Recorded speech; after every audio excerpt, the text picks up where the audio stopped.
Chers frères et sœurs, que Dieu vous bénisse. Chers amis, bonjour.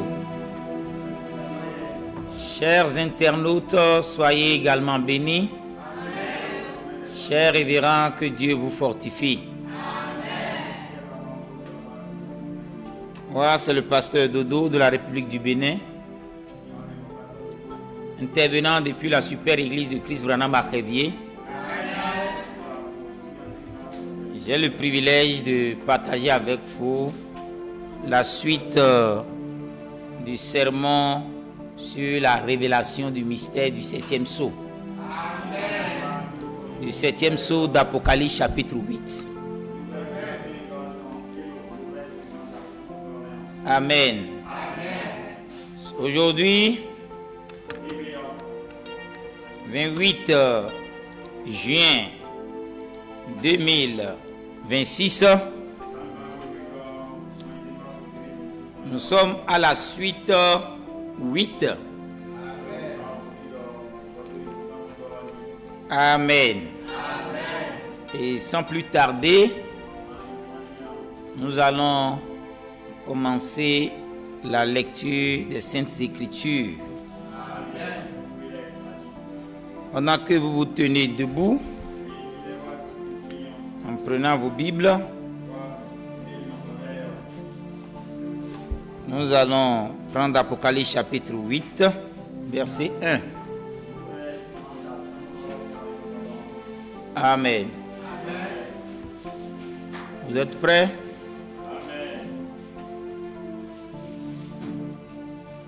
Alléluia.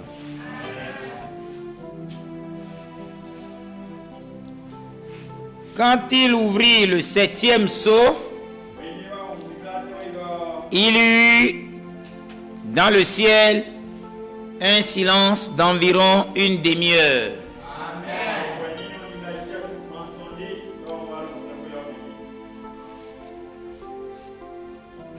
Nous allons nous baisser un moment dans la prière.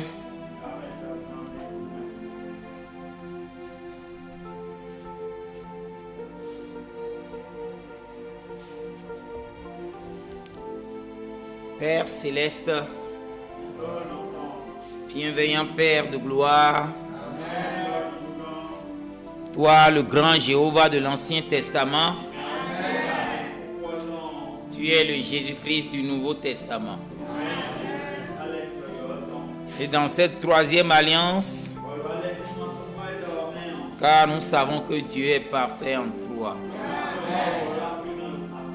Dans cette 3e alliance, tu es le Saint-Esprit d'aujourd'hui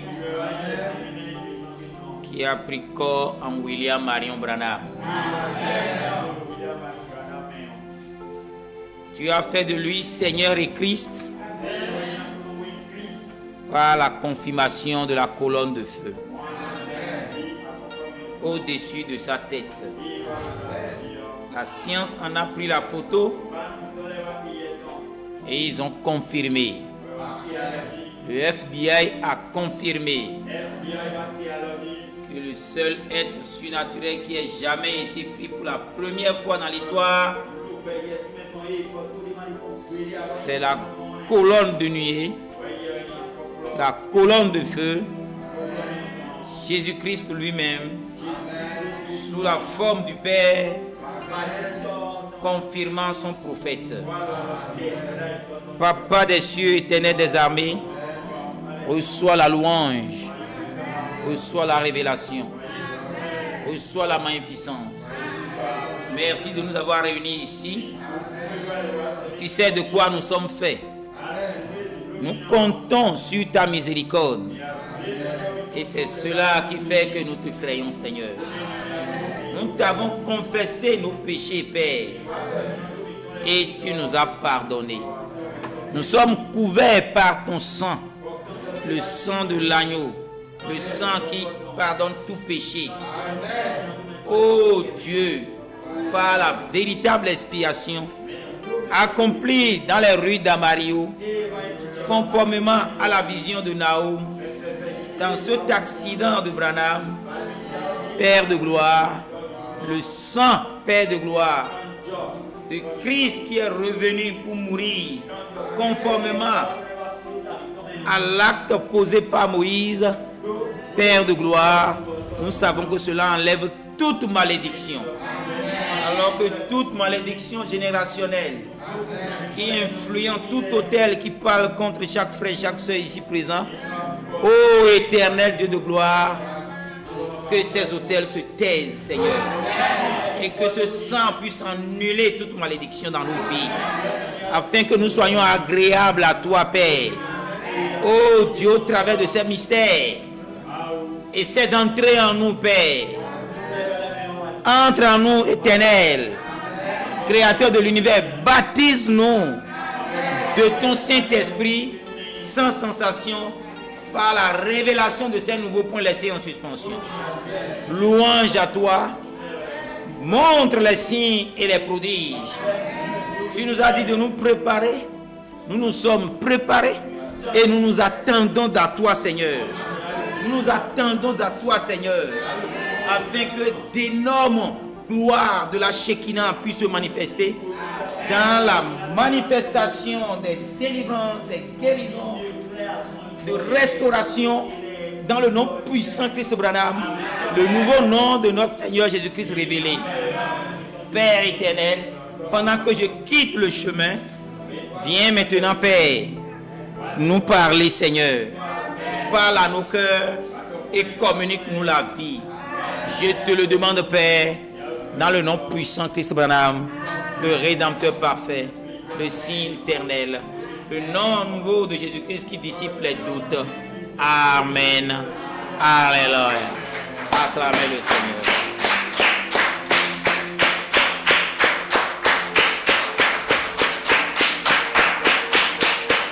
Alléluia. Que Dieu vous bénisse. Soyez comblés. Très bien. Veuillez vous asseoir.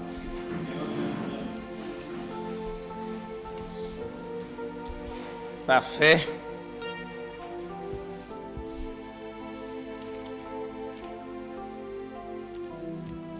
Les sceaux, les 7 sceaux de la rédemption. Le 7e sceau. Ça vous dit? Vous aimez cela? Vous êtes les précieux, hein? Parce que ceux-ci ne courent pas les rues, hein? Amen. D'accord? Donc sentez-vous être vraiment, sentez-vous être dans le Commonwealth de Dieu. Vous êtes dans l'économie de Dieu. Amen. Sentez-vous précieux comme Dieu même veut vous voir.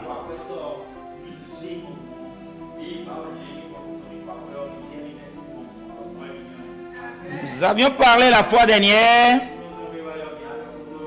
sur les 2 importants points sur lesquels il faut considérer quand on parle de la révélation des 7 sceaux. Nous avions parlé de l'événement du sceau, pas en profondeur, c'est pourquoi je l'ai ramené ici maintenant. Nous avons parlé aussi de la révélation de cet événement. Nous avions montré la règle par laquelle que Branham a utilisée pour choisir les messagers des 7 âges de l'Église. Amen. Et cette règle, Branham l'a appliquée. Ça consiste à faire quoi? Je vais y revenir. De considérer le premier messager.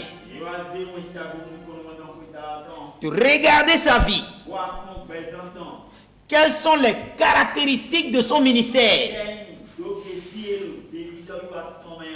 Et de voir parmi tous les hommes de Dieu de chaque époque, lequel est le plus proche de ce messager. Paul a dit, je suis le premier prophète des païens.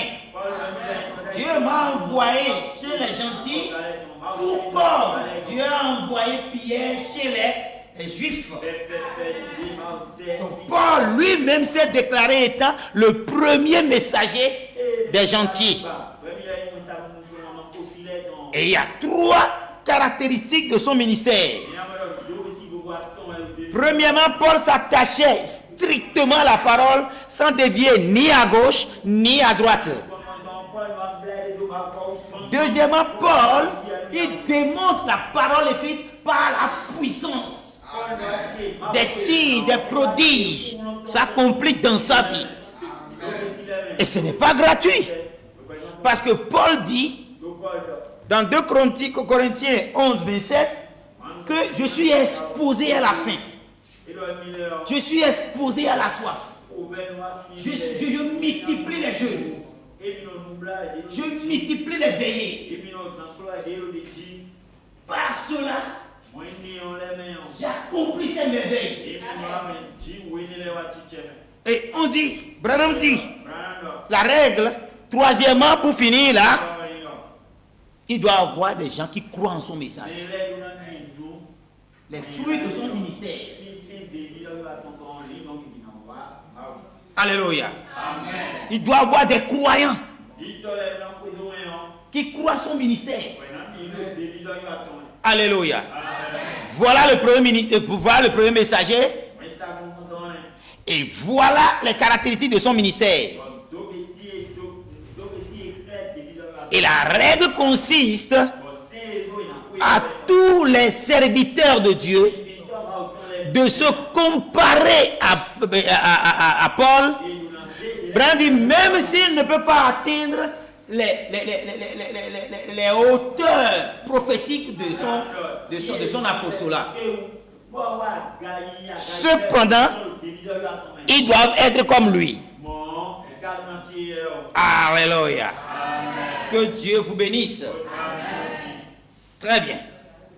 Donc, Branham a utilisé cela pour trouver Irénée. Il s'attache en son temps, pendant sa période. Irénée, de toute l'histoire,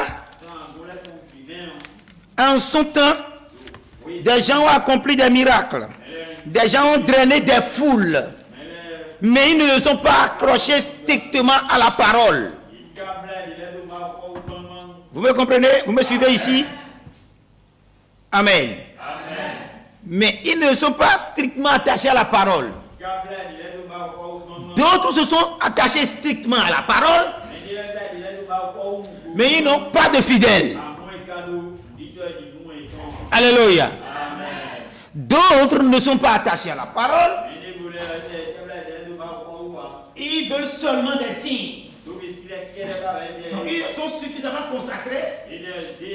Comme Dieu exauce quiconque prie, Dieu les a exaucés. Donc ils sont des signes.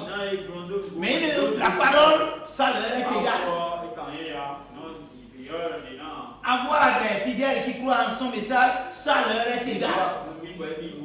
Donc ils ne peuvent pas être choisis comme étant le messager de ce âge. Donc si nous prenons depuis les années 53 de notre ère jusqu'à 170 de notre ère, pendant l'âge d'église d'Éphèse, nous savons que c'est Paul. Quand on en vient de 170 à 312, parmi tous les hommes de Dieu, les grands hommes de Dieu qui ont manifesté de grandes puissances, qui ont déployé de grandes choses, ce fut Irénée. Branham dit, son église était remplie de feu. Donc il remplissait les 3 critères. Et il croyait fermement à la divinité de Jésus-Christ et non à la Trinité d'aujourd'hui. Il n'est pas idolâtre. Il comprenait clairement que Dieu n'est pas un comme votre toi. Dieu, à travers dans 3 ministères en tant que Père, en tant que Fils, en tant que Saint-Esprit, le seul même Dieu. Irénée croyait cela. Et c'est ce que Paul avait enseigné. Et ça a été de même avec Saint Martin. Quand nous venons dans les années 1520 à 750, c'est Martin Luther qui a montré réellement qu'il est un homme de Dieu qui s'attache à la parole, qui a des fidèles. Il a traduit beaucoup de Bibles en allemand, Nouveau Testament et tout. Il a travaillé beaucoup.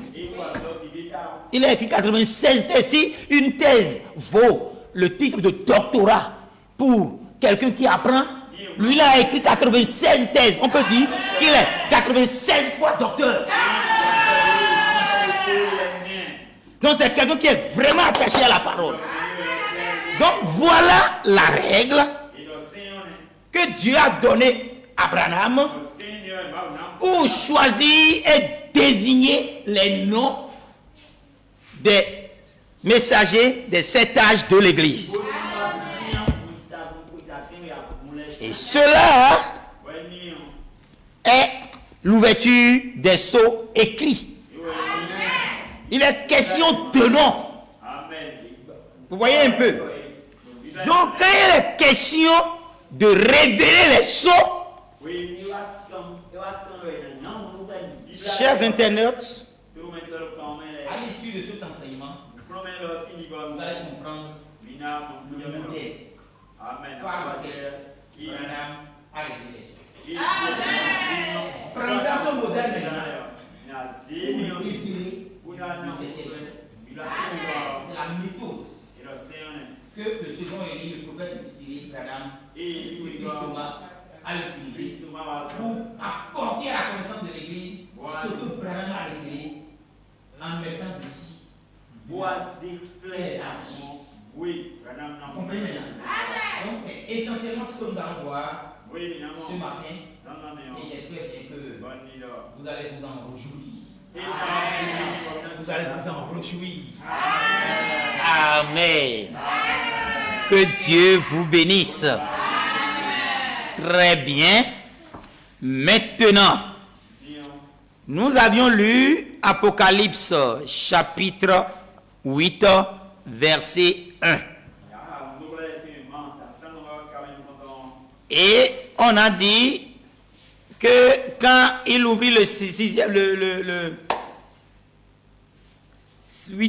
sceau, il y eut un silence d'environ une demi-heure. Nous avons calculé la demi-heure. C'est de savoir quand est-ce que les sceaux ont été ouverts. Qui peut me dire ça? C'est mars. Ok, d'accord, non, il peut aller. C'est mars 1963 que Branham a ouvert. Il a reçu la visitation de l'ange. Il a le 28 février 1963.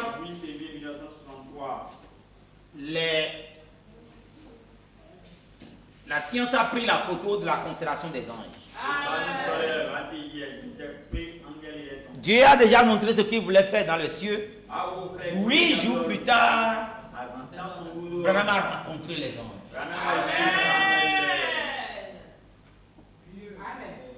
Ça, Owen Jorgenson l'a dit dans Surnaturel, la vie de William Marion Branham. Cette façon de dire les choses me plaît beaucoup. Parce que Dieu ne fait rien sans l'avoir révélé d'abord dans les cieux et après le monde sur la terre.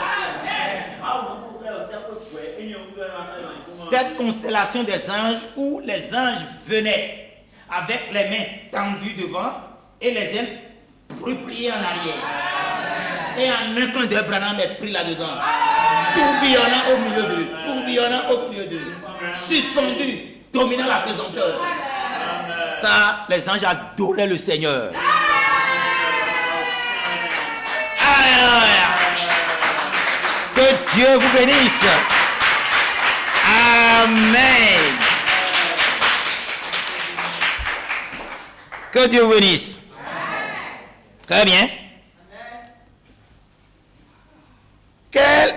l'événement d'un sceau. Je l'avais dit au début de l'enseignement, mais je vais encore le dire ici de façon ramassée dans Surnaturel, la vie de William Marion Branham. Volume 4. Donc voilà, quand on parle de l'événement du sceau, parce qu'il faut considérer ça si vous voulez vraiment parler, si vous voulez vraiment étudier les sceaux. Nous sommes comme dans une école de dimanche pour donner un enseignement profond sur le mystère le plus caché que même les anges, la Bible dit, même les anges ne le savent. Jésus a dit ça. Alors que les anges ont une intelligence inouïe et une force physique terrible, surhumaine. Et pourtant, eux, ils ne le savent pas. Pour vous dire que c'est suffisamment caché. Et c'est ce à quoi on veut vous exposer. On doit quand même avoir une démarche. Donc, il faut avoir un modèle de comment les sons ont été ouverts. Pour savoir que si quelqu'un peut oser dire que le 7e son est révélé, les 7 tonnerres sont révélés, il doit pouvoir dire que c'est ainsi, dit le Seigneur. Alléluia. C'est la même chose qui se passe. Plusieurs hommes de Dieu sont contemporains à nous. Mais lequel est le meilleur? C'est Christ Thomas aujourd'hui. Vous pouvez contester. Vous pouvez ne pas être d'accord. Mais les preuves sont là. Des signes, des prodiges sont accomplis dans son ministère. Des cancéreux sont guéris. Allez en Inde. Plusieurs croient en lui. Et le gars en haute estime. La parole, il n'y a personne qui s'accroche autant à la parole de Branham que Christ Thomas dans la fin, alors que c'est un grand ingénieur. Il a trouvé boulot et Dieu a dit viens. Il a pris son diplôme, vous savez qu'on le prend une seule fois. Il a déchiré. Pas aujourd'hui, et notre université dit si vous voulez reprendre l'original, on peut vous le produire, vous le payer. Non, avant, vous prenez une seule fois, c'est une seule fois. Il a pris son diplôme, il a déchiré. Tu as le diplôme, tu en as. Ce qui le contraint correctement à s'accrocher à la parole. Amen. Amen. Voilà. Nous sommes dans le vrai. Nous parlons des choses à considérer quand nous étudions les sceaux.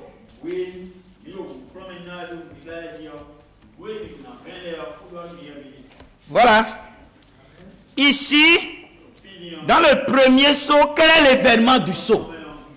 Nous allons commencer d'abord par dire ce que Jésus lui-même a dit du premier sceau. Matthieu 24, 4 à 5. Il dit, Jésus leur répondit, prenez garde que personne ne vous séduise, car plusieurs viendront sous mon nom, disant, c'est moi qui suis le Christ, et ils séduiront beaucoup de gens. Ça, c'est l'événement du premier sceau selon les thèmes de Jésus-Christ.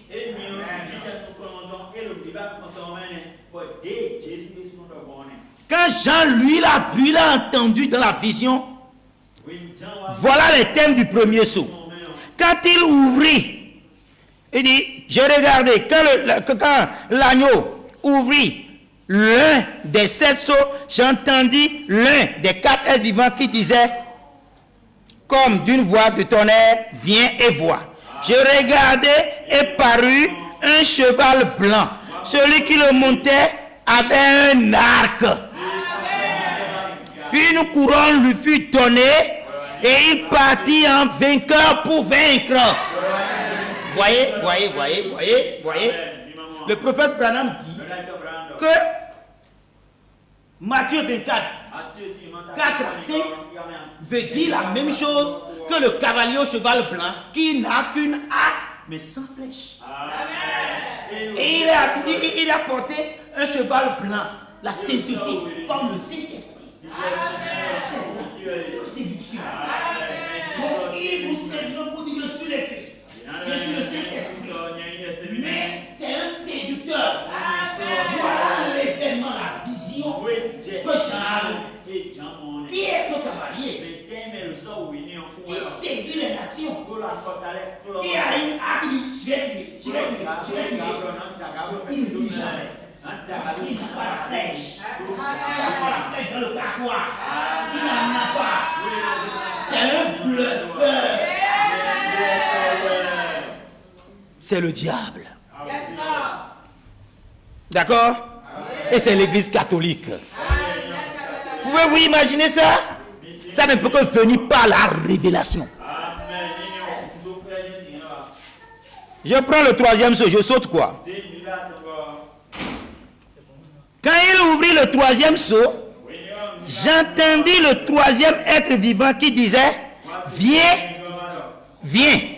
Je regardais et voici, parut un cheval noir, le même cheval blanc, qui est devenu roi après avoir tué beaucoup de gens. 68 millions de chrétiens, est devenu roux. Après, il est devenu noir.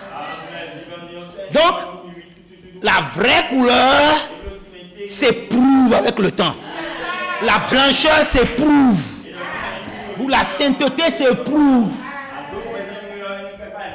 S'habiller en blanc, ah, ça exige l'épreuve. Amen. Voilà, il est devenu noir. Et qu'est-ce qu'il dit? Celui qui le montait tenait une balance dans sa main. Et j'entendis au milieu des 4 êtres vivants une voix qui disait, une mesure de blé pour un denier et 3 mesures d'orge pour un denier. Mais ne fais pas du mal à l'huile et au vin. On va voir cet événement-là, comment Jésus l'a annoncé dans Matthieu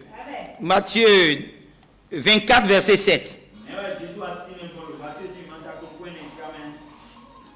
Une nation se lèvera contre une nation et un royaume contre un royaume, et il y aura en divers lieux des familles. Amen. Une mesure d'orge pour un denier. C'est la fin. C'est l'événement du sceau. Amen. Amen. C'est bon?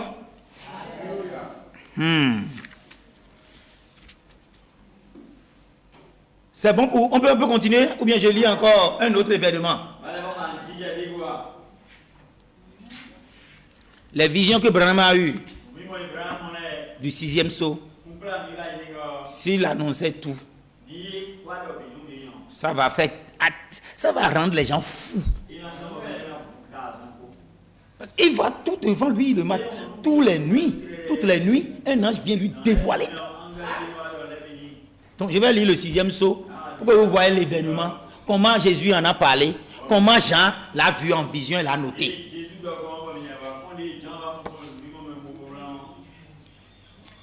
Jésus a dit, Matthieu 24, 29 à 30. Je veux simplement dire, prenez l'événement du sceau. Au fait, c'est ce que je veux montrer. Je prends beaucoup de temps, mais permettez-moi, c'est l'événement du... On ne peut pas étudier les sceaux sans considérer l'événement du sceau et la révélation de cet événement. Et quand on parle de l'événement, c'est ce qui est raconté, c'est ce que la vision a montré.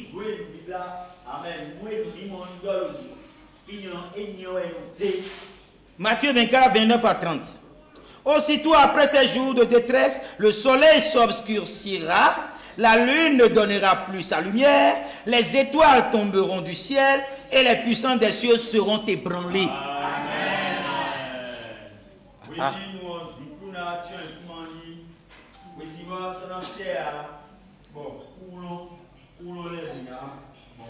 En fait, Jean Branham a vu la même vision que Jean a vue, mais dans les conditions actuelles. Comment des grands dégâts peuvent se produire. C'est de ça qu'on parle. Non, on a l'électricité. Des sources centrales, nucléaires. Quand la nuit ne brille pas, tant pis. Tu parles d'une affaire. Il est question de la parole de Dieu. Amen. Il dit, alors le signe du Fils de l'homme paraîtra dans le ciel. Toutes les tribus de la terre se lamenteront. Elles verront le Fils de l'homme venant sur les nuées du ciel avec puissance et une grande gloire. Ça là, c'est la seconde venue. C'est l'introduction au millénium. Branham appelle ça la seconde venue. Ça là, on connaît quand. Mais l'enlèvement, c'est la grande seconde venue, mais on ne connaît pas quand. Pour vous dire qu'il y a un espace entre l'enlèvement, la grande seconde venue, et l'introduction au millénium, où on verra Chris Branham sur les chevaux blancs. Amen. On n'a pas le temps d'expliquer parce que c'est de lui qu'il s'agit. Maintenant, regardons le sixième saut. Sixième saut ici. J'ai regardé, verset 12. Bon, j'avais lu le premier saut dans Apocalypse chapitre 6, verset 1. Troisième saut, j'avais lu Apocalypse chapitre 6, verset 5. Maintenant, pour le troisième, pour boucler avec les événements, avec l'exemple des événements des sauts, Apocalypse chapitre 6, verset 12, pour parler du sixième saut. On a vu comment Branham et Jésus-Christ a parlé de ça. Maintenant, on va voir comment Jean a vu dans la vision. Amen. Il dit, quand je regardais, quand il ouvrit le sixième seau, il y eut un grand tremblement de terre, le soleil devint noir comme un sac de craie, la lune entière devint comme du sang. Alléluia. Amen. Et les étoiles du ciel tombaient sur les hommes, tombaient sur la terre, comme lorsqu'un figuier secoué par un vent violent jette des figues vertes. Le ciel se retira comme un livre qu'on roule à toutes les montagnes, et les îles furent remuées de leur place. Et voyez-vous, les rois de la terre, les grands, les chefs militaires, les riches, les puissants, tous les esclaves et les hommes libres se cachaient dans les cavernes et les rochers des montagnes. Ils disaient aux montagnes et aux rochers, tombez sur nous. Ils réclament la mort. Voilà un événement du sceau. Voilà comment Jésus a parlé de ça. Donc, on ne peut pas étudier, sachez-le, on ne peut pas étudier les sceaux sans considérer l'événement du sceau.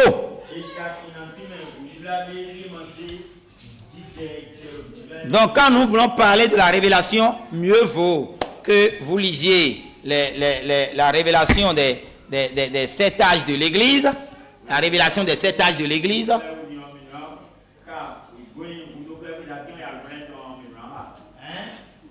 Pour voir la révélation des sceaux. Mais nous parlons ici de la révélation du 7e sceau. Du 7e sceau. Okay. Très bien. Ces citations, vous pouvez les lire vous-même et vous faire une bonne idée des choses. Dieu vous parlera certainement. Amen. Donc, voilà.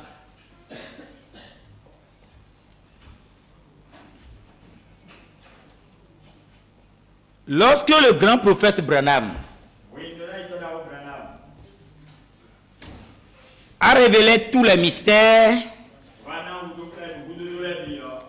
des sceaux écrits, alors vint le temps de révéler les mystères des sceaux non écrits. Ainsi, Christ est le seul qui connaissait le secret de ces sceaux. Et il vint comme le puissant ange d'Apocalypse chapitre 10, ayant la colonne de feu dessus de sa tête comme l'ange de l'alliance.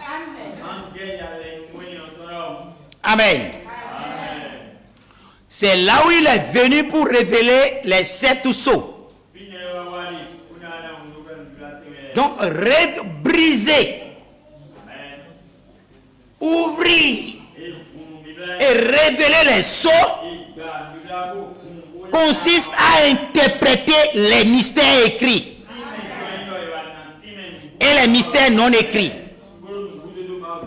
qui sont exprimés, comme je viens de le dire, symboliquement par des visions. C'est ce que fit le grand prophète Branham lorsqu'il révéla les sceaux. Donc l'ange puissant, l'ange de l'alliance, qui s'est manifesté sous nos yeux, c'est lui que nous avons sur la photo avec la colonne de feu sur sa tête. Il n'y a rien à faire.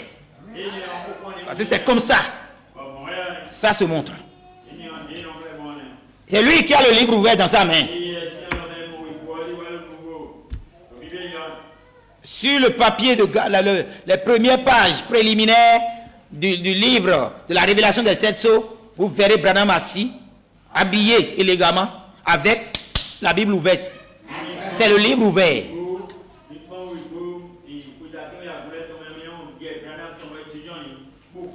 Donc quand Branham a pris les événements que nous venons de prendre, Amen, nous avions compris que il a dû interpréter le cheval blanc, il a interprété le cheval rouge, il a interprété le cheval noir, il a interprété le cheval pâle. Et quand il révélait, tout en révélant les sceaux écrits, puisque c'est les événements du sceau qui sont les sceaux écrits. Les événements du sceau écrits, on les voit, on lit. Quand il révélait, tout en révélant les sceaux écrits, nous voyons que, notez bien cela, Branham révélait aussi les sceaux concernant les sceaux non écrits. Les mystères des tonnerres qu'il cacha un peu là, comme un semeur en bandoulière. Il met la main dans la semence, il jette. Il met la main dans la semence, il jette. Il met la main dans la semence, il jette. Donc, il cacha un là, un autre n'est pas ici, un autre par là, de telle manière que les gens n'arrivent pas à saisir. Et c'est le rôle de son jumeau, le second Élie de Laodicée. C'est lui maintenant de rassembler ce que Branham, c'est lui, il doit défiler ce que Branham a révélé et qu'il a caché dans des points.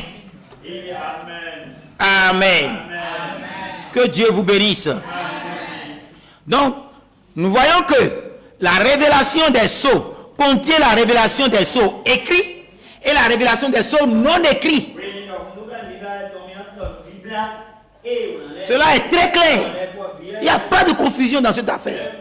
Mais quand nous parlons comme ça, les gens disent, mais non, vous dites que c'est Thomas qui a révélé, ça veut dire quoi? Non, c'est Branham qui a tout révélé. On ne dit pas non, mais ce n'était pas connu de l'église.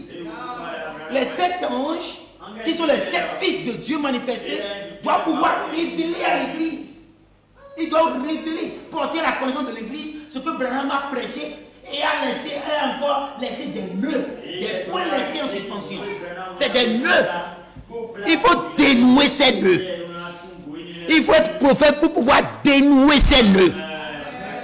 Si votre vie est nouée, il faut Dieu Tout-Puissant pour dénouer votre vie, pour que vous ne soyez pas morts. Et si vous recevez ces sceaux, vous recevez l'enseignement de ces sceaux, que Dieu a noué si compliqué, oh, votre vie même sera dénouée. Je ne mens pas, je dis la vérité. Amen. Alléluia. Ainsi, la révélation des sceaux contient la révélation des sceaux écrits et la révélation des sceaux non écrits. L'Église reçut la révélation des sceaux écrits, mais l'Église en ce temps n'a pas reçu celles qui sont non écrites. Car ce n'était pas encore le moment pour elle de recevoir la révélation des mystères des tonnerres, parce que nous avions essayé d'identifier le moment, approximativement de connaître le moment. On a compris que ce moment-là, c'est au moment où cet homme remarquable viendra sur la scène. Et cet homme remarquable qui viendra sur la scène, c'est Christ Thomas. Nous sommes d'accord? Parfait. Maintenant, depuis les années 1980, maintenant, à partir de 1980, l'Église est parvenue au moment de l'avènement du Seigneur, auquel il révèle les mystères des tonnerres à la véritable Église, afin qu'elle acquiert la foi de l'enlèvement. C'est à partir de ce moment-là que comment on va dire, l'Église a commencé par adorer Dieu sous une nouvelle forme, parce que la révélation de la vision de la tente est accomplie. Amen, c'est ça.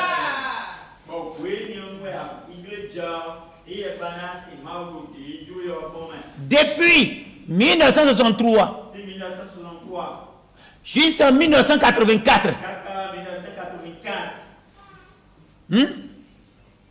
c'était un silence plat dans le ciel. On n'adorait plus dans le ciel. Parce qu'on ne comprend plus. Dieu a changé de nom. Et les gens sont crispés.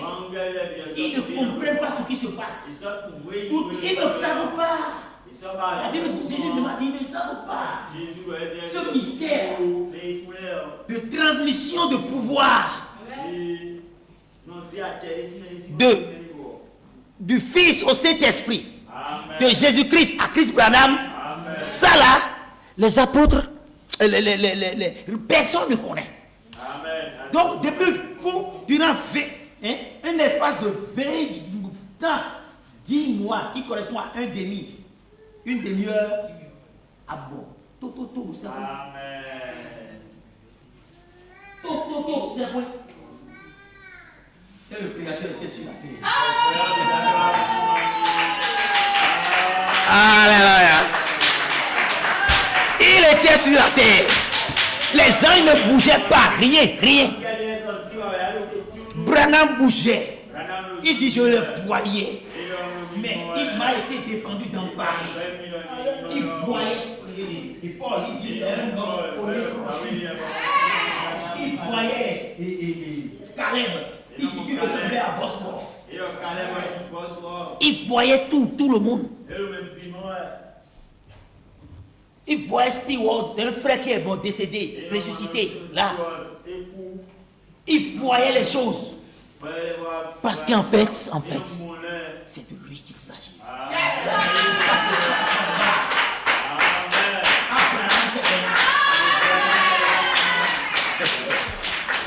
Et après que le frère Thomas de l'Inde a révélé le nouveau nom par l'ouverture des sceaux, et on a compris que les ailes des anges ont écrit le nom Branham.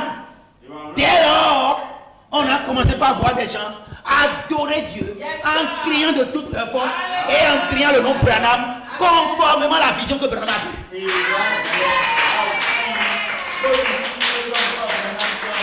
Amen. Nous sommes très bénis. L'adoration éternelle, c'est maintenant. Alléluia. On vient de montrer les ailes des anges qui ont écrit le nom Branham. Voyez-vous? Vous voyez le M de la fin là? Quand Owen Jorgensen a fait ses enquêtes et a recueilli des témoignages des frères, des soeurs, des serviteurs de Dieu, il dit les anges sont comme ça, avec des ailes repliées derrière, avec une vitesse qui dépassait le son. Quand l'avion franchit les murs de son. Voilà. Eux, ils ont compris. Ils ont compris. Alléluia. Puis c'est le 7e ange de la constellation qui allait incarner Thomas. C'est lui Thomas. Et le 7e ange, qu'est-ce qu'il a fait? Réellement, qu'est-ce qu'il a fait? Il a pris. Ça veut dire quoi? On prend l'homme, on le lève, on le leçon de la prophétie. On le lève, comme si on le lève, comme le gouverneur mondial.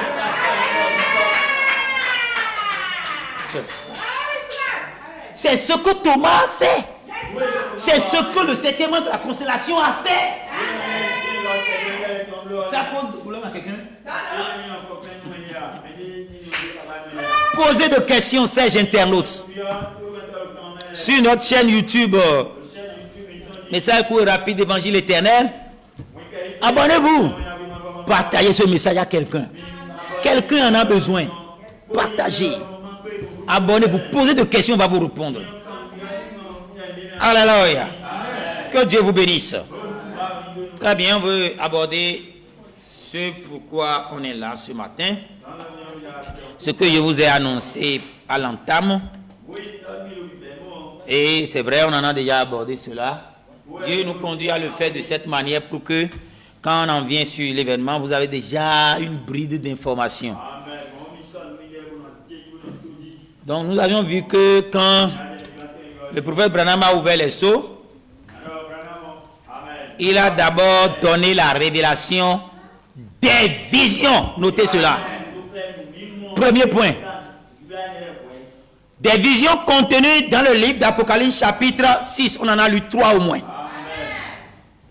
Et nous savons que la révélation des visions, c'est-à-dire la révélation de ces sceaux-là, s'accorde parfaitement à la parole.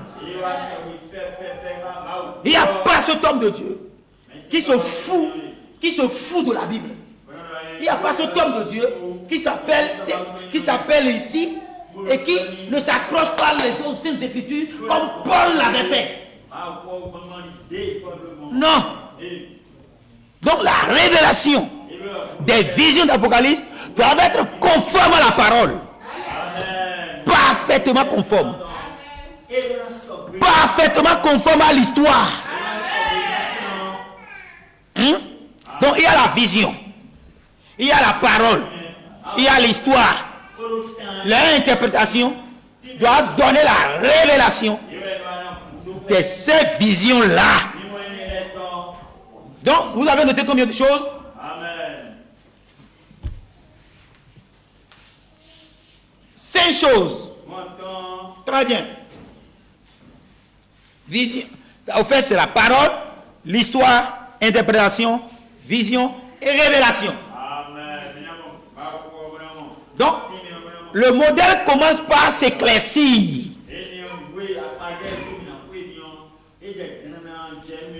Nous allons lire ce que nous venons d'avancer. Nous allons vous le lire dans 7 sceaux de la rédemption. 7e sceau. Paragraphe 411.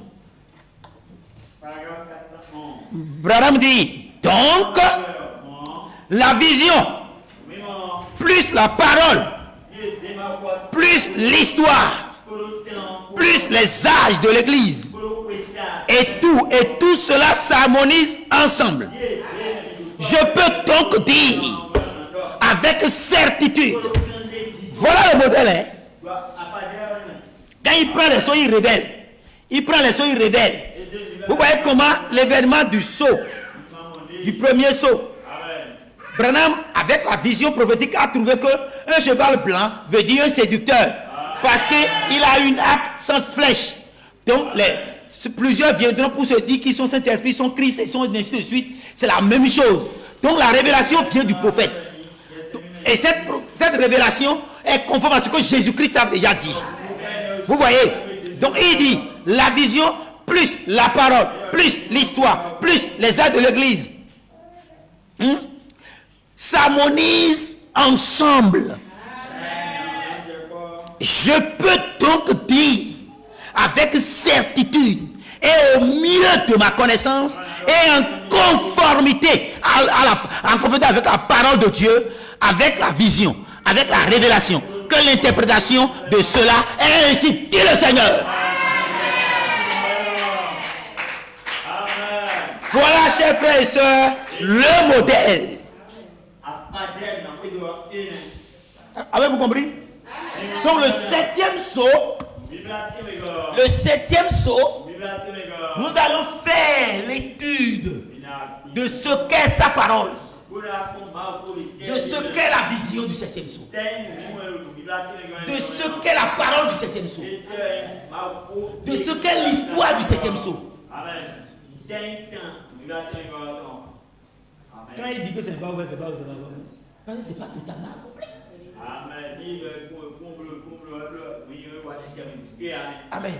Amen. Parce que vous savez que c'est ouvert, que vous avez des difficultés pour dire que ce n'est pas ouvert. Non, à un certain moment, Branham a effectivement dit que ce n'est pas ouvert. Voilà le modèle pour ouvrir le saut. Et quand vous respectez ce modèle, vous pouvez facilement déclarer que c'est effectivement ainsi dit le Seigneur.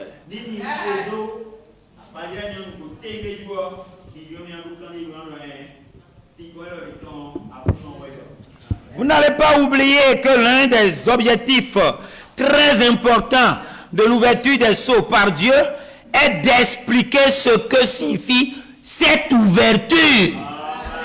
Car avant l'enlèvement, lorsque Dieu annonce une révélation ou un événement futur, le diable, n'oubliez pas cela, le diable envoie toujours des imposteurs pour semer la confusion et le doute quant à la véracité du message divin. Toujours, il envoie un imposteur pour dire ce n'est pas vrai, c'est vrai, il dit c'est vraisemblable, il en met la confusion et tout. Le diable a déjà de nombreuses personnes sur le devant de la scène pour s'approprier ce message de la révélation des tonnerres. Mais il y a un défi. Par l'Esprit de Dieu, nous pouvons aisément distinguer le vrai du faux, comme le faisaient les premiers chrétiens. Il nous a été enseigné d'obéir, de respecter les serviteurs de Dieu. Même les prêtres chrétiens ont leur droit et révérence. Amen. Parce qu'ils portent un attribut divin. Et ils exercent une œuvre divine. On leur droit du respect. Alléluia. Mais quant à dire s'ils sont vrais ou s'ils sont faux, c'est une question de méthode. Et cette méthode, les premiers chrétiens l'avaient. Et nous allons parler brièvement de ça. Apocalypse chapitre 2, verset 2. Branham dit, non, ça c'est la Bible qui dit. Jean écrit, je connais tes œuvres, ton travail et ta persévérance. Je sais que tu ne supportes pas les méchants, que tu les as éprouvés.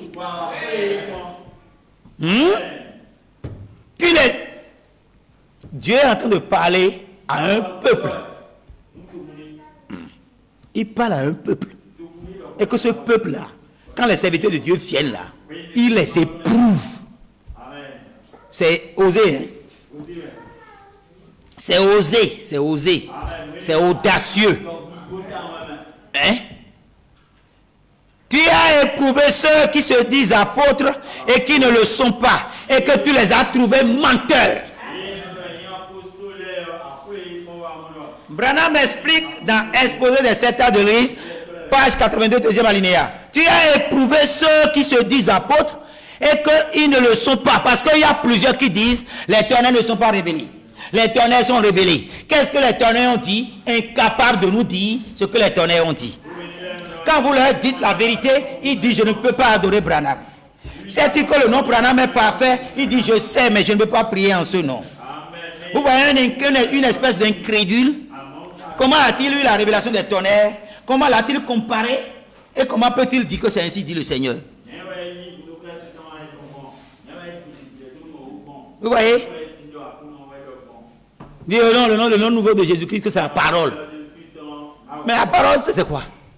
La parole est un nom. La parole est un nom. La parole de Dieu, c'est Dieu. C'est sa nature. Dieu ne change pas sa nature. Mais Dieu change son nom. À chaque dispensation, il a quitté de Jéhovah. Plus tard, on a vu Moïse. On a vu Jésus-Christ. Et aujourd'hui, c'est Christ Branham. Vous pensez que Daniel lui connaît Dieu en tant que Jésus-Christ?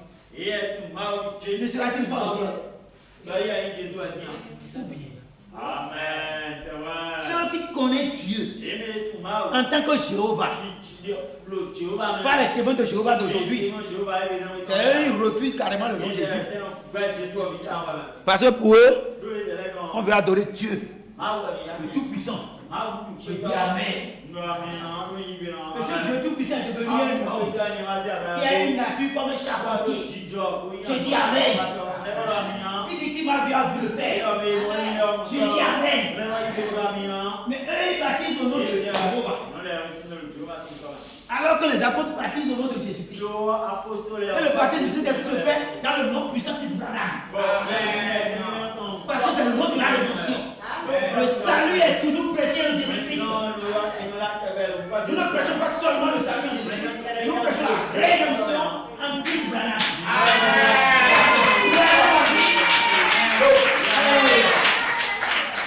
Parce que Branham a dit, il n'a pas pu racheter à la croix.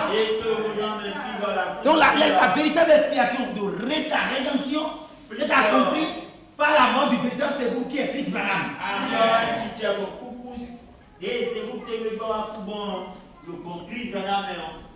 Dans la restauration de Jéricho, il y avait Riel qui est Dieu. C'est un homme, mais ils appellent Riel Dieu. Et il a deux fils. Abiram, le levé, le père de la grandeur, et le Ségoub. Les levés, Ségoub, c'est les levés. Amen. Jésus est le père de la grandeur.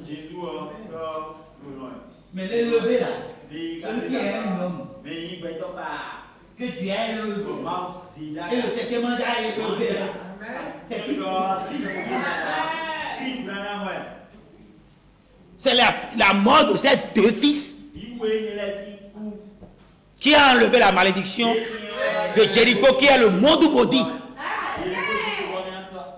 Et ce qui me donne la garantie que dans le millénium, il n'y aura rien de flétri, rien de mort. C'est la mort de Branham qui a accompli la mort. Et il est ressuscité le 13 avril 1966. Et il est assis sur le trône de gloire. La Bible a dit ça. Abraham chapitre 12. Quand le fils qui a le sceptre, qui a reçu l'épée du roi, c'est le sceptre. Ça fait partie des visions du 7e sceau. Vision de Salino Canyon. Les mains ouvertes, ça a frappé. Par les fesses, il a attaqué. Il a ouvert les yeux. Il a pris l'épée. Il a manié. Alléluia. Et la voix a dit, c'est l'épée du roi. Et il dit, c'est l'épée du roi. Il dit, l'épée du roi. Et les montagnes ont été secouées. Voilà. J'aime ça. Allons voir comment il faut qu'on détecte les faux apôtres qui se disent eux aussi détenteurs de la révélation des 7 tonnerres. Mais plusieurs sont déjà rentrés dans les rangs. Nous nous repartons à l'origine pour que vous compreniez les choses. Il y avait un temps où les tonnerres sont révélés. Les tonnerres ne sont pas révélés. Les tonnerres sont révélés. Ils ont encore des fidèles jusqu'à aujourd'hui.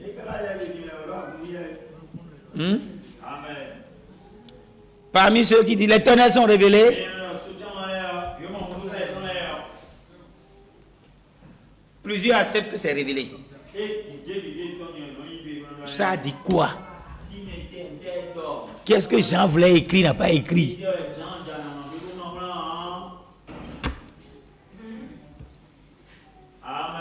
Quand vous leur dites c'est le nom nouveau,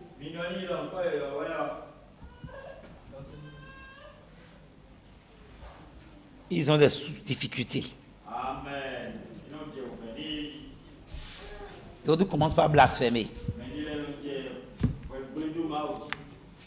D'autres se taisent. Ils font bien de se taire. On dit, ah non, c'est un nom de... C'est la famille Branham, c'est des gens, c'est la famille là, buvait beaucoup.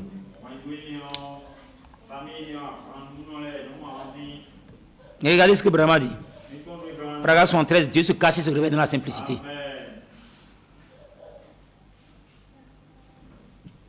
Mais la famille Branham n'avait pas très bonne réputation dans la région à cause de la boisson. Personne ne voulait affaire à moi. Je me rappelle avoir dit à mon épouse, il n'y a pas longtemps, de se rappeler le temps où je ne trouvais personne qui voulait me parler. Personne ne s'intéressait à moi. Et maintenant,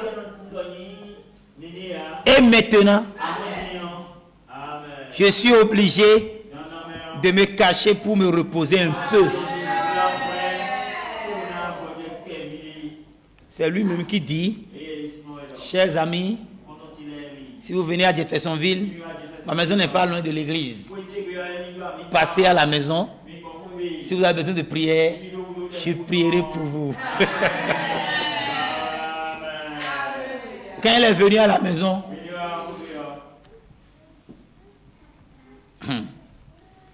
Branham a prêché en parenthèse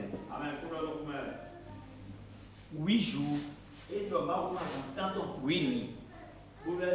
Il ne faisait que prier pour les malades. Les malades sont là, en rang. Il dit, je vais tenir le rang. Et quand quelqu'un est guéri, il va dire à ses parents malades, ils viennent. Branham finit, il se couche là pour dormir un peu. Il reste là pour manger un peu. Il a perdu combien de kilogrammes, on a dit? Plus de 20 kilos en 8 jours. Quand Rebecca l'a vu, Rebecca était bébé, quand il l'a vu, il ne l'a plus reconnu. Et quand Branham a vu sa photo et il s'est vu, il dit, Rebecca a raison. Je ne ressemble plus à ce que j'étais quand j'étais ici.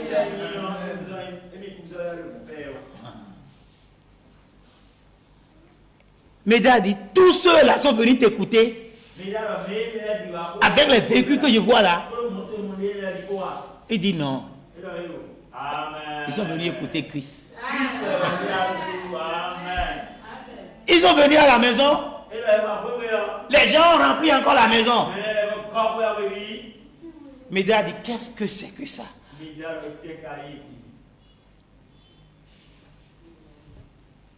Le ministère, c'est pas du gâteau.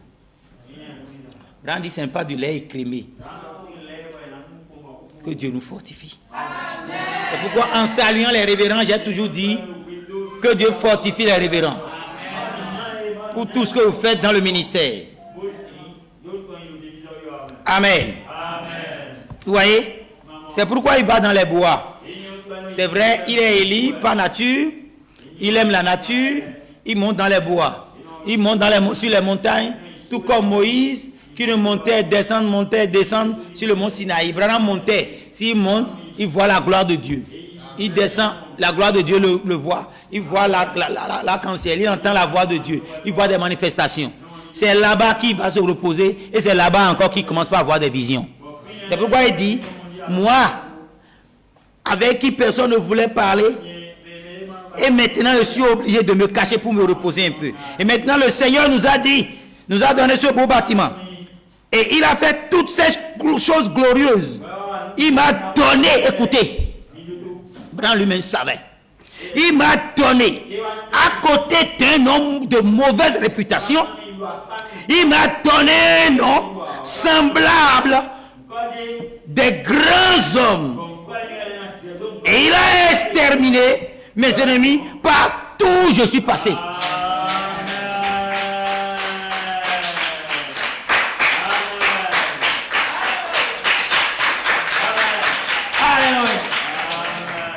Et jamais, il dit jamais, et rien n'a jamais pu s'y opposer partout où il est passé.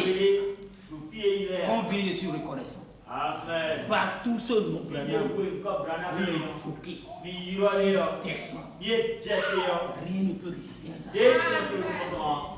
Nous l'avons expérimenté de diverses manières. Les temps de témoignage, nous en donnons beaucoup. Amen.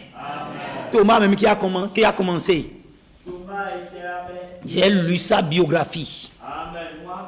Des signes, des prodiges, dans le nom puissant Branham, il y en a beaucoup.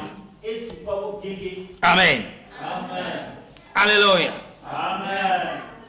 C'était le 6, le 5. J'ai fait veiller de 5 au 6. Et Dieu m'a dit de demander la biographie. J'ai oublié et plus tard, j'ai demandé au grand enseignant Branham pour Thomas, qui m'a envoyé, j'ai lu. Les hommes de Dieu souffrent. Mais Dieu est présent à côté d'eux. Dieu lui-même a donné un nom parmi les grands hommes de la terre. Maintenant, prenons les grands hommes de la terre. Lequel est le plus grand? Qui a le gouvernement sur l'épaule?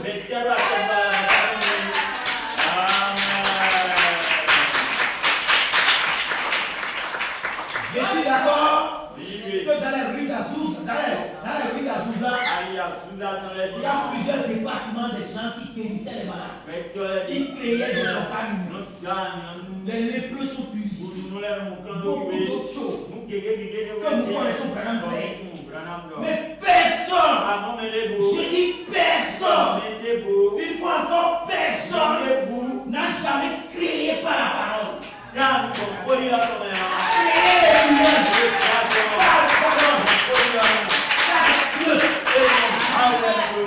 Amen. Ça là c'est Dieu. Des témoignages glorieux que j'ai entendus, des généraux de Dieu, de toute l'histoire de la Bible. Personne, Bosworth l'avait dit, personne n'a créé par la parole. Et la précision de Branham dans le discernement, c'est hors pair. Vous n'êtes pas dans le faux. Vous êtes dans l'alliance. Que Dieu vous bénisse. Il est l'heure. On va finir. Donnez-moi 10 minutes. D'accord? Merci beaucoup. Pour éprouver ceux qui se disent apôtres et qui sont des menteurs, Branham veut expliquer ça dans page 83 de l'exposé des âges, deuxième alinéa. Éprouver ceux qui se disent apôtres et qui ne le sont pas, et que tu les as trouvés menteurs. Quelle affirmation directe! Tu as éprouvé ceux qui se disent apôtres. N'est-ce pas présomptueux? Hein? Quelle droit ces gens ont-ils d'éprouver ceux qui se disent apôtres? Et d'abord, comment les éprouvent-ils? Oh, j'aime ceci. C'est ici, Galates 1:8. Mais si nous-mêmes, un ange du ciel, annonçait un évangile, s'écartant de celui que nous vous avons déjà prêché, qu'il soit maudit, anathème. Ah, c'est comme ça? Paul, c'est leur recommandation. Il dit, si je le dis, et après je reviens dire, Dieu m'a dit, ce que je dis est contraire, Paul soit maudit. C'est comme ça que tu dois le dire. Parce que Paul lui-même est accroché à la parole. Parce que tout ce qu'il dit, c'est le commandement du Seigneur. Et si Dieu ne lui dit pas, il dit, ça c'est moi. Et le frère Thomas a dit, tellement que les hommes de Dieu sont restés constamment à côté de l'auteur, à côté de l'auteur, que ce qu'ils disent est ajouté à la Bible. C'est moins, c'est moins. Ok?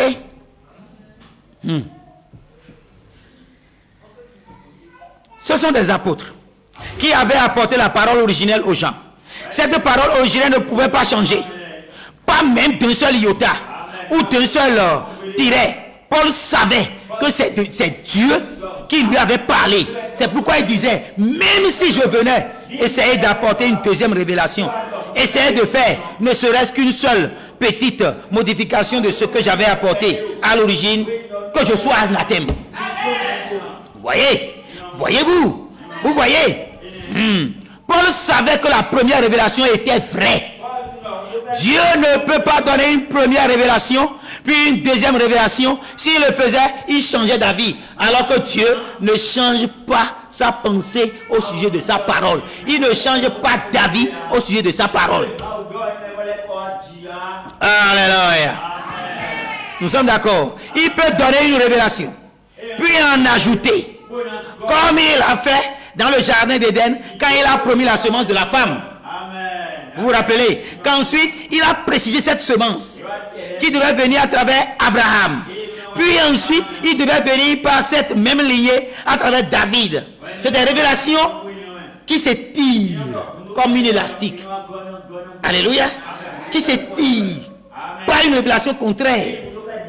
Donc c'est pourquoi nous disons que les sons non écrits que le frère Espoir Thomas de l'Inde donne ne sont que le défilement des révélations apportées par Branham, mais que Branham a éparpillé de ci, de là, et ainsi de suite.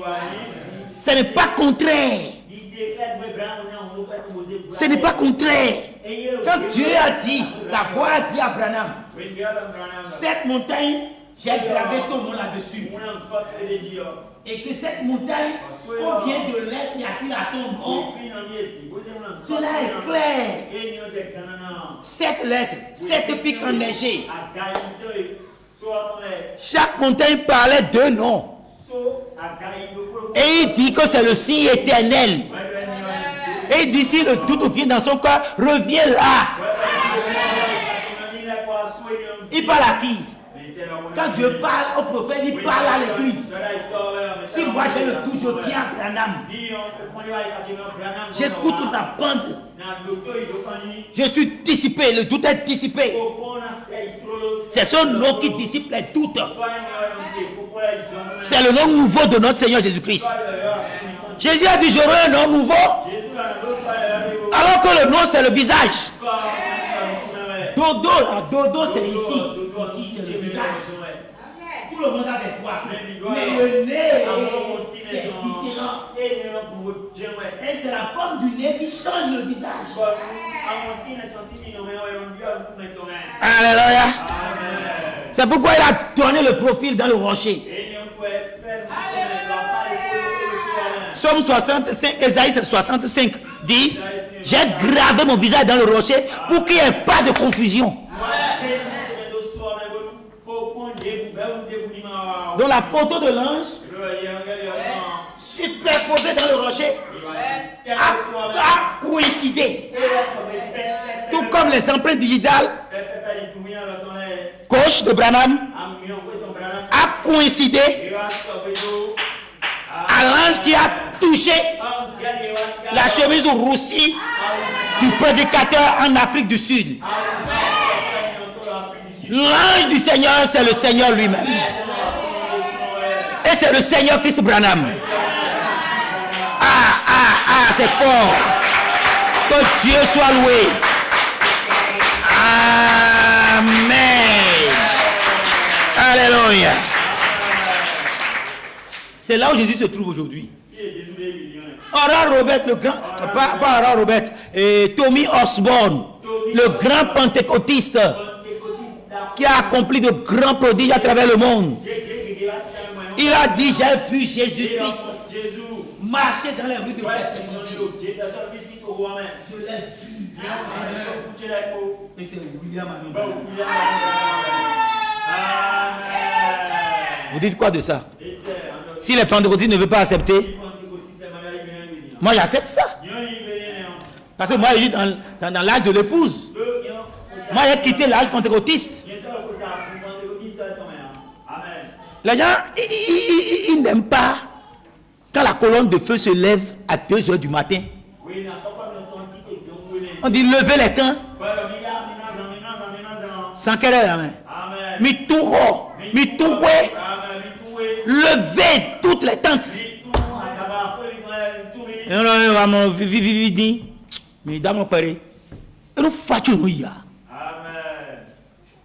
Quand ils sont venus à Gadara,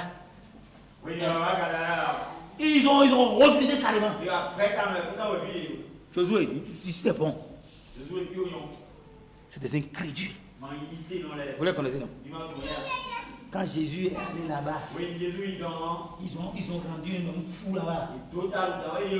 Et Jésus est allé là-bas. Et le fou a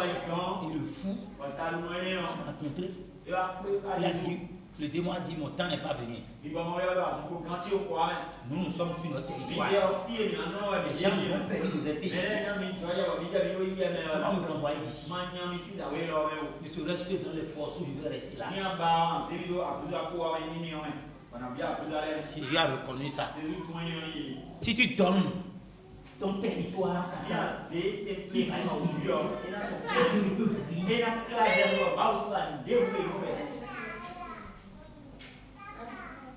il ne peut rien. Donc il faut dire, je ne te veux plus. Idole satanique, je te brise. Prends tes bagages et va. Vous avez le pouvoir de chasser les démons, de marcher sur la puissance de l'ennemi, et rien ne pourra vous nuire. Je vous dis, rien ne pourra vous nuire. Même renverser les idoles, ça fait partie de ça. Renverser les hôtels fait partie de ça.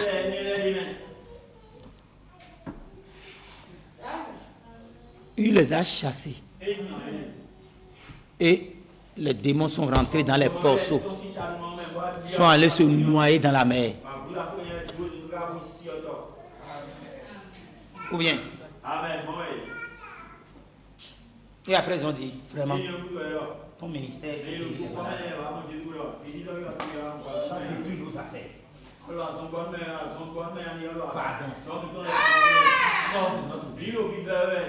Ils ont accepté les démons et ils ont rejeté le Saint d'Israël. Et vous voulez que Jésus fasse quoi? Ne donnez aucune de vos parcelles à Satan. Amen. Ces imposteurs viendront. Ils vont vous séduire, vous tromper. Ils vont se passer pour des serviteurs de Dieu. Éprouvez-les. Amen. Parce que Branham a révélé les tonnerres. En fait, c'est les sceaux non écrits. Et d'autres disent, eux aussi, ils ont ouvert les tonnerres. Il n'y a pas de problème. Éprouvez-les. Un grand homme vénérable, révérend, qui dans le temps avait parlé sur les tonnerres, Lui il disait que c'est ouvert. Pendant que les gens disaient que ce n'est pas ouvert. Il est monté d'un cran quand même. Mais il n'a cité que les vertus chrétiennes. Il est apôtre. Je n'ai rien contre lui. Je le respecte même. Il est déjà dans la gloire. Vous le connaissez bien. Mais il n'a pas la vraie révélation. Amen. Que Dieu vous bénisse. C'est pourquoi quand l'un de ses fidèles viennent, Thomas et eux là-bas, là, en leur temps, ils ont combattu. Thomas les a vaincus. Nous sommes les enfants aujourd'hui. Quand on les rencontre, on va les vaincre. Comme c'est... Ça touche certaines sensibilités, c'est pourquoi nous ne voulons pas donner de nom. Amen. Donc, Paul dit, Dieu donne une révélation, il ajoute. Donc, ces Gadarériens, pour fermer cette parenthèse-là, ces Gadarériens, ces habitants de Gadara, qui n'avaient pas cru au temps de Josué, quand Jésus est venu, est-ce qu'ils ont cru? Ils n'ont pas cru. Ils n'ont pas non plus cru. Ils n'ont pas cru non plus. Voilà. Soyez des croyants. Vous voyez? Donc, Dieu donne une révélation. Il apporte une clarification. Il apporte une autre clarification. C'est comme ça qu'il a fait sur la naissance de la semence qui doit venir d'une femme, après de David, après de David, d'Abraham, de David, et ainsi de suite, jusqu'à on a vu Jésus-Christ. C'est la même révélation qui s'est étirée. Donc vous devez revenir à la parole. En réalité, ce n'est pas vous qui éprouvez l'apôtre, le prophète, l'enseignant, c'est la parole qui les éprouve. Un de ces jours, écoutez, un de ces jours, un prophète viendra à l'âge de Laodicée. Branham est déjà un prophète que nous connaissons bien comme étant prophète. Maintenant, il dit qu'un prophète va venir dans Laodicée. Lui est le premier Élie. C'est pourquoi nous disons qu'il y a le second Élie. Il dit un prophète viendra. Donc Branham a annoncé qu'un prophète va venir. Et nous vous annonçons que c'est Christ Thomas, le prophète inspiré. Alléluia. Qui a apporté ces révélations. Amen. Quel honneur vais-je tirer d'une révélation que Dieu a donnée à quelqu'un? Les gens n'aiment pas cette façon de prêcher. Hein? Les gens veulent eux-mêmes être le chef de leur chaîne YouTube. Quoi. C'est eux. Mais si moi je ne vous montre pas le chemin, allez fermer là-bas. Si moi je ne vous montre pas le chemin, je vais vous conduire vers moi. Non. Je vous doite le message. Vraiment dit, Dieu. Il dit, excusez-moi. Un de ces jours, un prophète viendra à l'âge de l'église de Laodicée. Lui est quoi? Mais il est déjà là. Que Dieu vous bénisse. Et vous saurez si oui ou non il est vrai. Celui que Dieu a envoyé, oui, vous le saurez. Car si il est de Dieu, il se tiendra sur cette parole. Exactement tel que Dieu l'a donné. À Paul, il le tiendra ainsi. Il ne déviera pas un seul instant de cette parole, pas même d'un iota, pas de virgule. Parce que dans ce dernier âge, beaucoup de faux prophètes apparaîtront. Ils vont dire alors qu'ils ne sont pas prophètes. Ils sont prophétiseurs, ils ne sont pas prophètes enseignants, mais ils disent Moi je suis pasteur. Je prends ce que le prophète a dit et j'annonce au peuple. Je suis sûr que c'est la vérité et je vous le prouve. Et vous aurez les résultats. Que Dieu vous bénisse. Alléluia. Amen. Donc Branham dit 4e saut. Je vais finir là. Je serai en train de finir. Amen. 4e saut. 21, Marc 63, paragraphe 42. C'est pareil pour les âges de l'église. Pour les sceaux. Pour le reste, c'est pareil. Et quand quelqu'un se met en tête qu'il connaissait cet honneur, si ça ne concorde pas avec la parole, il y a quelque chose de faux.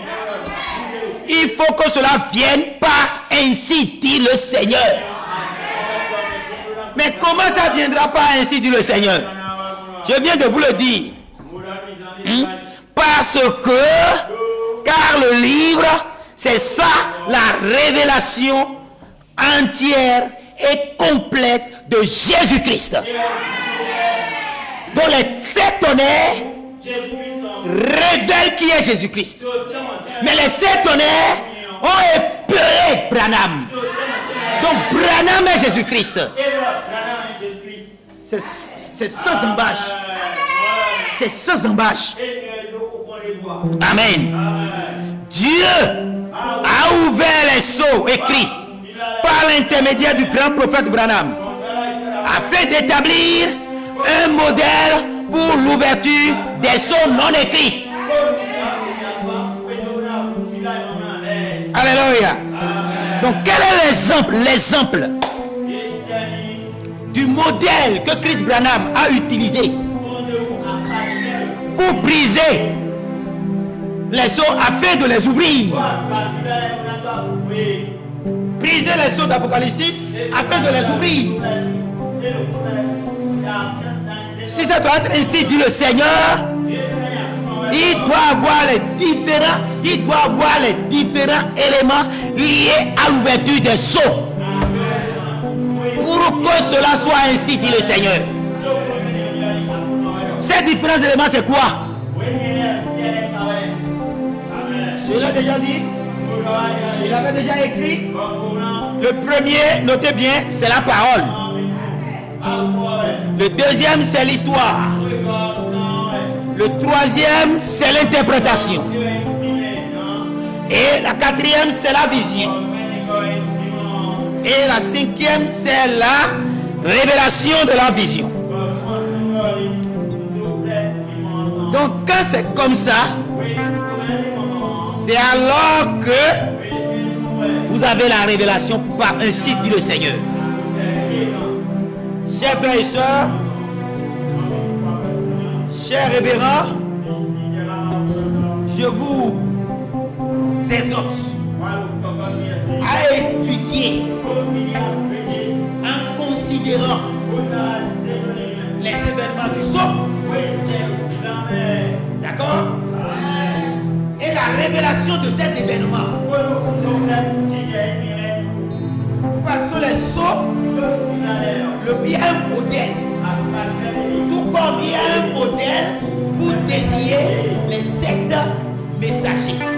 Il y a un modèle pour une règle à suivre pour révéler les sceaux non écrits. Et ce modèle, c'est les 5 différents éléments qui sont liés. C'est-à-dire la parole, l'histoire, lier les deux dans l'interprétation. Cette interprétation, il faut ajouter la vision et la révélation de cette vision dans le sceau. Voilà exactement.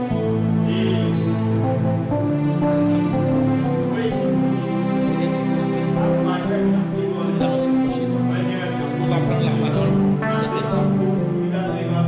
On va prendre l'histoire de cette émission. On va les lier à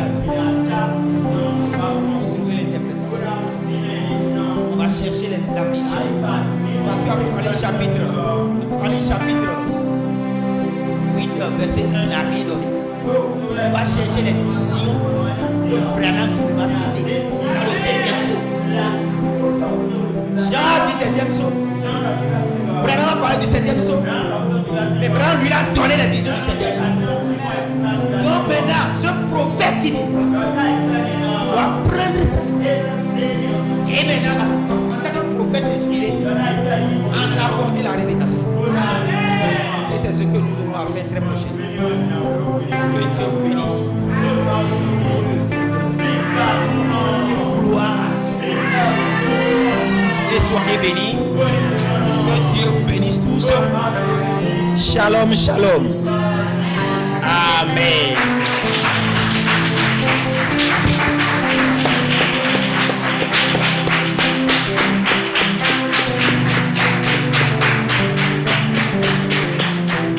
Que Dieu vous bénisse tous.